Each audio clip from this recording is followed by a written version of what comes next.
Hello and good morning, everyone, and welcome to your daily sit rep for Tuesday, the 21st of October, 2025. I'm your host, Mike Shelby. Got a lot to cover today. Robert, good morning. Let's go ahead and jump inside the beltway here. Starting with, I think it was Kevin Hassett, who is the head of the Economic Council at the White House, said the government shutdown may be ending as soon as this week. I think he said may actually be likely to be ending this week, but still, the Trump administration is still trying to find a way to pay these air traffic controllers during the shutdown. What's the latest? So they're looking for a pot of money, similar to how they paid troops last week in order to pay air traffic controllers. OMB Director Russell Vought said that this is because they're concerned that ATCs, the air traffic controllers, could start calling in sick if they are not paid this week, which would lead to significant air travel disruptions, especially on the East Coast, because they are currently working without pay. All right. And then the next payday is going to be on the 31st, I guess, or yeah. Okay. And then yesterday, Republican Senators Susan Collins and Rick Scott hinted that Republicans in the Senate are discussing ending the legislative filibuster, which is what requires 60 votes to pass a bill. GOP leaders in the Senate are saying that this is not going to happen, but apparently there are discussions between rank and file members and Democrats in both the House and Senate are apparently egging Republicans on to try to get rid of the legislative filibuster. I think with the idea that if they flip the Senate in 2026 or 2028, they would take advantage of a simple majority to pass their lone legislative agenda. Mm-hmm. Well, let me ask you this. I'm just guessing that Republicans could find 60 votes to end the filibuster. And then could they reapply the filibuster after the government's back open?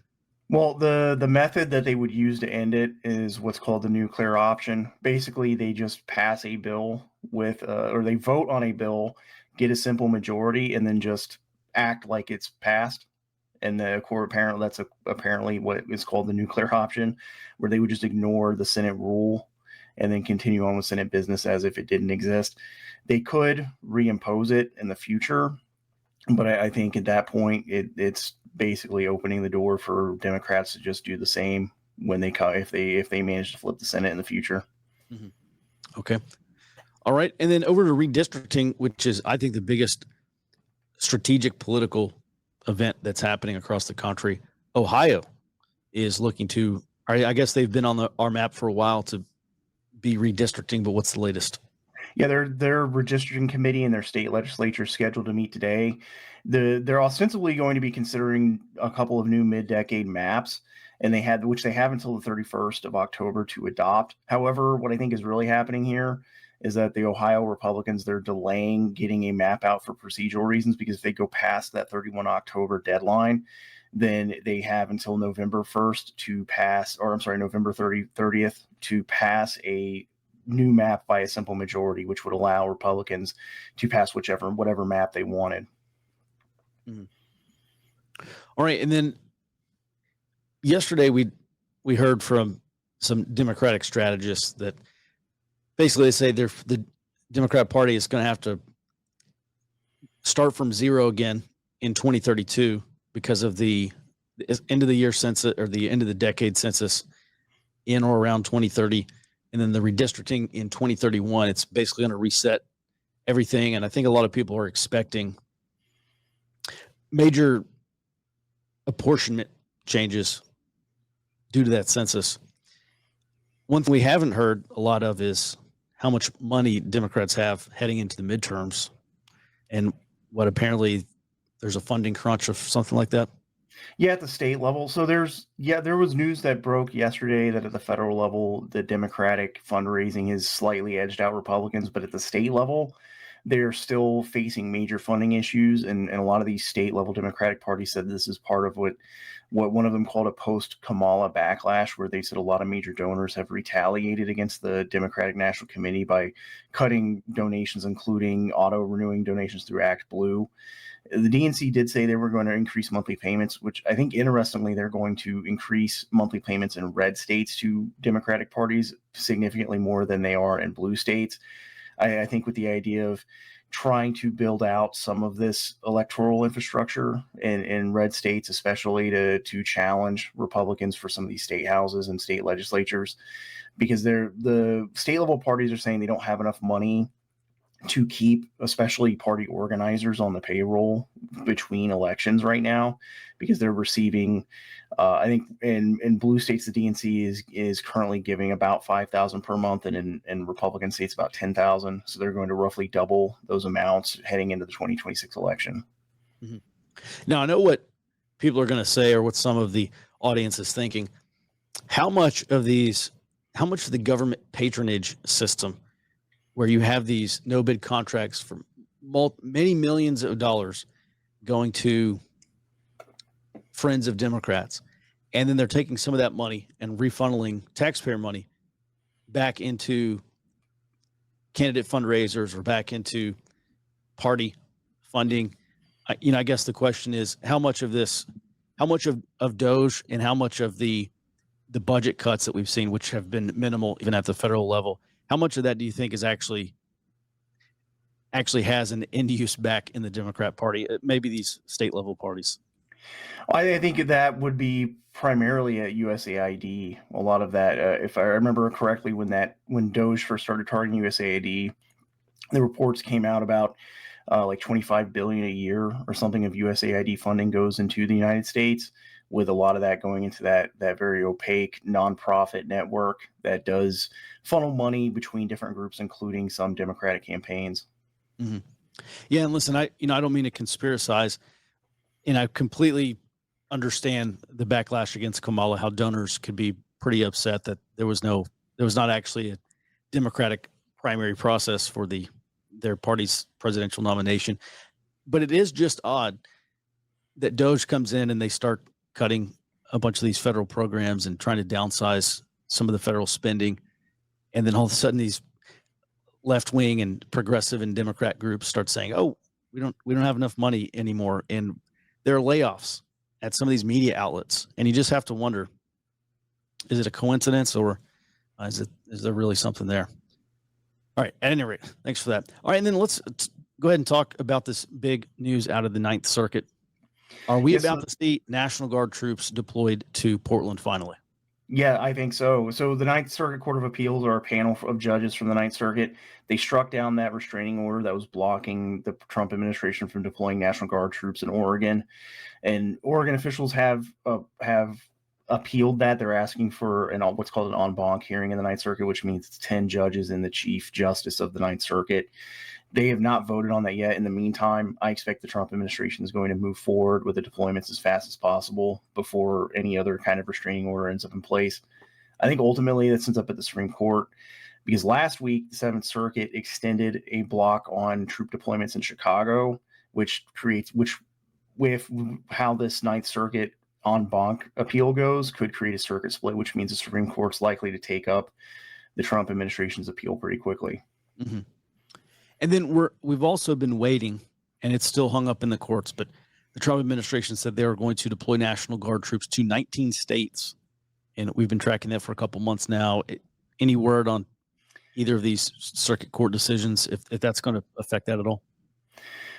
In the Seventh Circuit, which includes Illinois, there might be some states impacted by that, but that's only going to be for states that oppose the National Guard deployments. So what the Trump administration is doing in red states is working with cooperative governments. So they're voluntarily allowing the Trump administration to put a lot of these National Guard units under what's called Title 32 orders, where they are still under state control, but they get federal funding. That's what the Trump administration did with the Texas National Guard, which they are now deploying in Illinois as well. So it's the impact on this is mostly going to be for those states, especially California, Illinois, and Oregon, which try to resist the Trump administration's federalization. Mm-hmm. And then is there any, you said that the administration may try to do this pretty quick before some other federal judge in Hawaii or Maine or somewhere tries to strike this down. This could happen pretty quick, like in the coming weeks. I think they're going to move. They could move this week, right? Because right now, the Texas National Guard troops and I think some Illinois National Guard troops are sitting in that Elmwood, Illinois Reserve Center, waiting to go into Chicago, and they've been there since I think last week or the week before. So I think they can move even today, possibly as fast as soon as today. And then, just to be clear, also, the National Guard is going to come in and simply backfill the kind of security cordon that we've seen ICE agents involved in, and then that's going to free those ICE agents up to go do immigration enforcement. Correct. Correct. All right.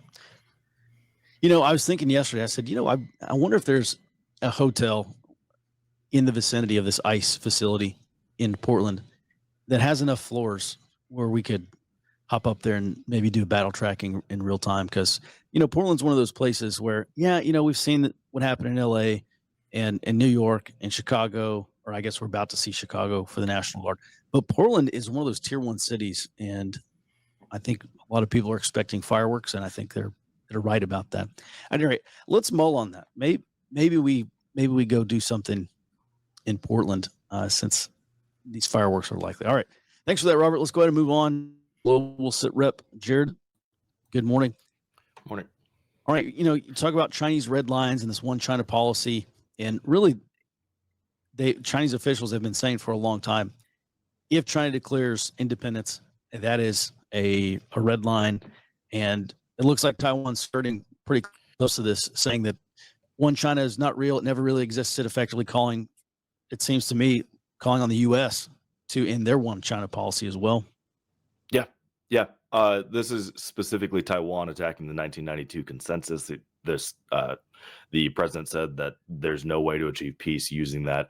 And the Taiwanese state media said that concept was entirely false. It was just fabricated in 2000, so 8 years after when it claims to be.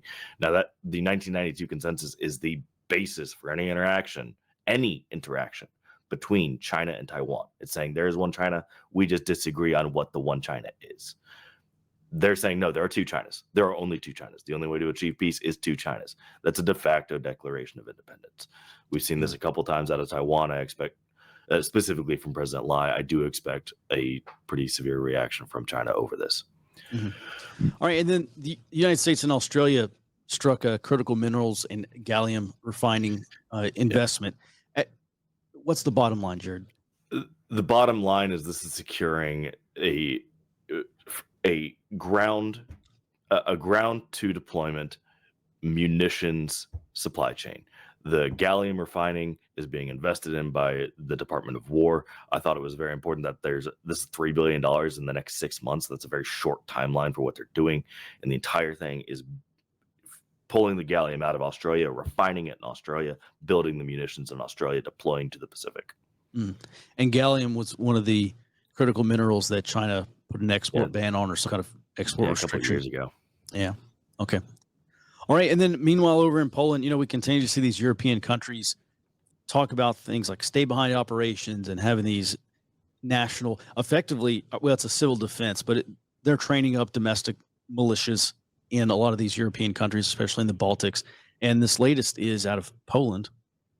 Yes. The Polish defense minister announced a new agreement between Polish military and 100 civilian hospitals along Poland's eastern border. And I checked, that's actually a bit, I think it's about 15% of Poland's total hospitals. But the hospitals will provide medical assistance in times of crisis, Poland's words. And the deputy defense minister announced that they are actually going to have a program for specialized training. So addressing combat wounds is what that's going to be. Moving much closer to home, down south, there were a couple of big things coming out of Colombia and Venezuela. Colombian President Petro said in an interview last night that humanity has a first off-ramp away from conflict, and it's to change Trump. Petro added that the easiest way to do this would be through Trump himself, but if not, quoting in Spanish, sacar a Trump. Now, sacar can be translated as take out or get rid of, depending on how much benefit of the doubt you want to give there. Petro later said that, hey, this was not meant to be taken as a threat. It was meant to be something that incites change in Trump's heart. Okay, I think most graciously you could say mean, you can't even say vote Trump out of office because he can't even run again. So it doesn't seem like there's any other way to take this or to spin this. I don't know. Jared, what's Spanish for FAFO? Because that kind of sounds like what the Colombian president is flirting around here. I watched the video and it's like, all right, there's a continuing spat with Colombia. Let's see. Let's get through May elections next year and let's see what happens. And, I imagine the United States could get more heavily involved. At any rate, let's go ahead and move on to another fallout here because the Colombian ambassador was recalled this morning. Yes, they made a big deal about this, and then so he was recalled with almost no explanation, but ended up meeting with the Colombian president and the U.S. Chargé d'Affaires, John McNamara. This was to discuss Colombia's counter narcotics, which are at the core of the degrading U.S.-Colombian relationship. And all parties agreed to improve anti-drug strategies per the Colombian Foreign Ministry in a statement they put out. I do want to note the U.S. and Colombia have very different ideas of what improving anti-drug strategies are. So I think this is a first step toward further degradation, quite frankly. Mm-hmm. And then lastly, just next door over in Venezuela, the Venezuelan president said in response to Trump's threat yesterday to directly intervene on Colombia's drug fields, if they touch Colombia, we are one homeland. And we do not say this lightly. I know what I'm saying. Basically, we are going to fight if you touch Colombia. Maduro claims that a Colombian military official also wrote to him a few weeks ago expressing whatever happens to Venezuela happens to Colombia. And that's when Venezuela was in much higher light than Colombia as far as direct intervention goes. Mm-hmm. Okay. I would imagine there's some generals in Colombia who are far more amenable to conservative politics than what they're getting with Petro, who, by the way, was a member of a terrorist group, a communist terrorist group several decades ago. I imagine we could see some sweeping changes here. It's weird because Colombia and Venezuela, they've kind of been promoted. First they said, oh, we're having this economic alliance. And then they started talking like this, and it sounds like they're trying to create this Bolivarian unity state, like Russia and Belarus have been saying they're a unity state, or at least approaching a unity state. So we'll see. Maybe they'll hold hands and they're going down on the ship together, Colombia and Venezuela. All right. Thanks for that, Jared. Let's go ahead and move on. 83 protests today. By the way, I saw someone, over on Sunday, I saw where Indivisible came out and they claimed that they had 7 million protesters mobilized on Saturday. And they said it's the single biggest protest in U.S. history. And I was very doubtful. They claimed 5 million for that protest back in June. I was very doubtful about that. I don't think they got 5 million. I definitely don't think they got 7 million. But someone was playing around on Grok and interrogating it. And Grok also agreed that based on what claims to have seen from some of these estimates, it's weird because I was just reading the email from Indivisible this morning, and they said they had 200,000 people in DC. I don't know if that's true or not, but I saw one estimate where DC was only like 100,000 people. So obviously they're kind of fudging the numbers. Just one other thing real quick, because let's see if I've got it pulled up somewhere. Yeah, I don't think I have it here. At any rate, it was just odd because I was reading yesterday's post from Ezra Levin, who is one of the co-executive directors of Indivisible. And it sounded almost like he was trying too hard to really pump up the 7 million people. Like Ezra Levin says, quote, this was literally historic. If you ever follow Joshua Lysek over on Twitter /X, he's got this thing with adverbs, and basically he calls out all these times where people use adverbs to kind of beef up their claim, and using an adverb is how you know that sentence is probably not true. And so when Ezra Levin says this was literally historic, you have to say, well, that's an adverb. Maybe it was not as historic as Ezra is trying to make it out to be. Just one other thing, real quickly.